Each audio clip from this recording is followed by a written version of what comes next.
Breaking this resistance would change everything. This is the 58k to 69k resistance, and in the past we've seen just how important a resistance area like this can be in terms of rejecting price action to the downside across time before turning into a support. And the same thing right over here, rejection back into support, because these support retests enable a rally to new all-time highs every single time. So in today's episode we're going to be talking about this resistance and a lot more, so let's dive into the video. Subscribe to the channel for more videos like this in the future. Like this video if you enjoy content like this going forward, and let's dive right into it. So across time, there is a key resistance that always weighs down on price when it comes to Bitcoin. First, it rejects price, then price enters a bear market into a bottoming out region, pre-bull market phase, and then we successfully break above and retest this area as new support after a long time of just rejecting from this region. So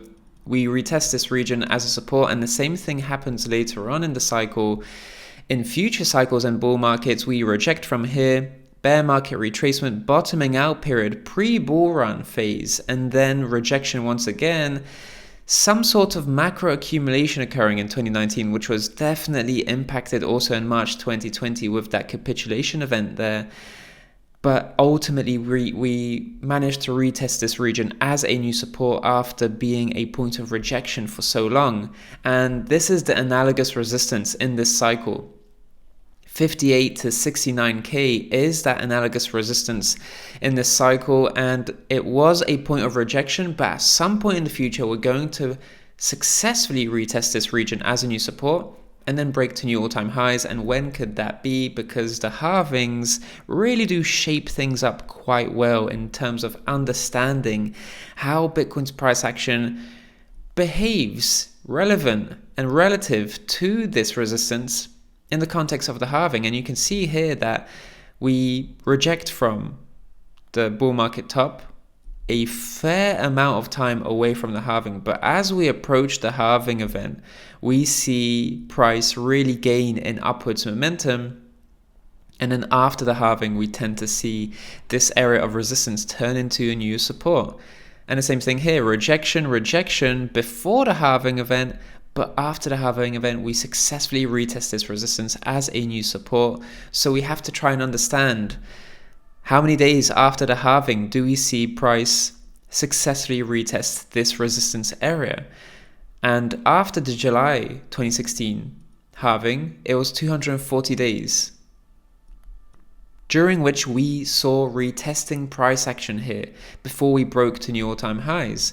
In this cycle, it was a little bit quicker, 123 days after the halving, where we saw retesting of this old resistance area. So this market psychology was definitely changing from upside wicks and points of rejection to suddenly this area holding as a support. It took 120 days, roughly speaking, in this cycle. So if this gives us a kind of framework or some parameters to work with. If Bitcoin were to retest this area of old resistance as a new support 120 days after the halving, that would mean that in August 2024, a few months after the April 2024 halving, we'd already be at around the 50k to 69k region, retesting this region as a new support. And that's the case only if we retest this 2020 scenario where we're able to break to that region and successfully retest this region here as a new support before flying to new all-time highs. But if it does take a bit longer, just like we saw in the 2016 halving, 240 days after the April 2024 halving, that would get us to December 2024. And December 2024, retesting this region as a new support before springboarding to new all-time highs, that would just mean that we're at the very end of the halving year and breaking to new all-time highs. So it would take a bit of a longer time. I think that would be the potential worst case scenario for breaking to new all-time highs. Generally, historically, we've seen Bitcoin break to new all-time highs in a candle 1 of the 4-year cycle, but in this cycle, we saw that theory bit get put on its head, where Bitcoin actually broke out to new all-time highs in the halving year. So should things lengthen in that regard?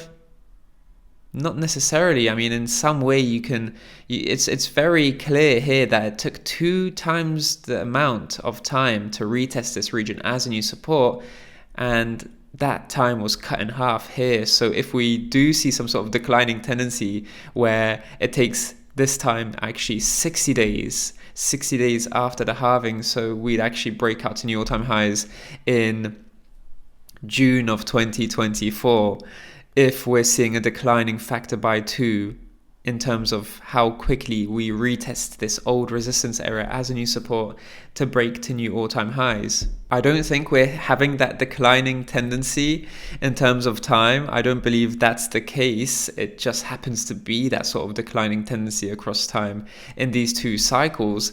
Wouldn't that be interesting if that were to actually occur?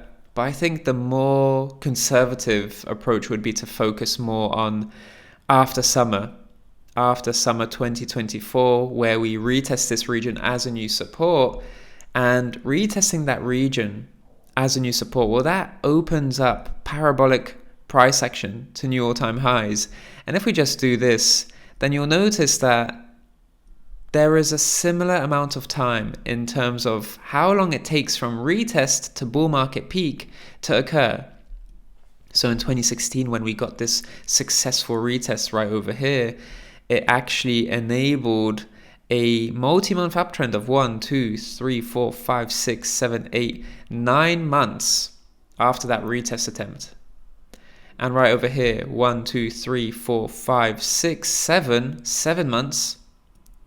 So arguably a little bit shorter time, but then we did consolidate here for multiple months, revisiting this region and actually setting in a new all-time highs. So here it took 9 months from retest to new all-time high. Here it took 7 months from retest to new all-time high, followed by that consolidation range. So I think it would be worth thinking about that we'd see multiple months of parabolic price action. Should we, for instance, retest this area as a support in August 2024, then maybe 7 to 9 months later, well, that would get us into 2025. And typically we tend to see bull markets peak in a candle 1 year of the 4-year cycle, which is going to be 2025. So 7 to 9 months after August 2024, for instance, that would get us into the better part of 2025 for a bull market peak. But nonetheless, this is a key area and retest that really gives us insight into where we are in the cycle, because once we retest this old resistance area as a new support, then that enables us to break to new all-time highs, and we only have a few months in that old all-time high region and then new all-time high region. We only have a few months of parabolic price action to new all-time highs, where we do see pretty much uninterrupted upside with volatile candles and downside wicks on the way up. So that's a buy the dip opportunity. But it's only a limited time, and 9 months or 7 months parabolic price action towards the upside. It does feel like a long time in the moment, but when we do zoom out and just have a look at how short a time that is actually in terms of the overall cycle, you'll notice that it's only representing a very small percentage and portion of the overall cycle in general. If this is one cycle, for instance, then this portion is only a fraction of that overall cycle in general. So if we do that again here, for instance, this being the entire cycle and then this being only a fraction of that cycle, it really does put things into perspective in terms of how short a time this parabolic price action is in the grander scheme of the cycle. But this is also the most explosive period in the cycle, where we see the most gains in the quickest time as well. So this retest, which is going to be at some point after the halving, a few months after the halving, this retest is really going to set off also money flow into altcoins. We're going to see new all-time highs for Bitcoin. We're going to see money flow trickle into smaller cap altcoins, which will also generate decent return. Many altcoins are going to be rallying an extraordinary amount at this point in the cycle, and then we have a really good amount of time of 7 to 9 months until we peak in that new bull market in 2025. So that's about it for today's video. Thank you so much for watching. Subscribe to the channel for more videos like this in the future. Like the video if you enjoyed this content, and I'll speak to you in the next one. Speak to you soon.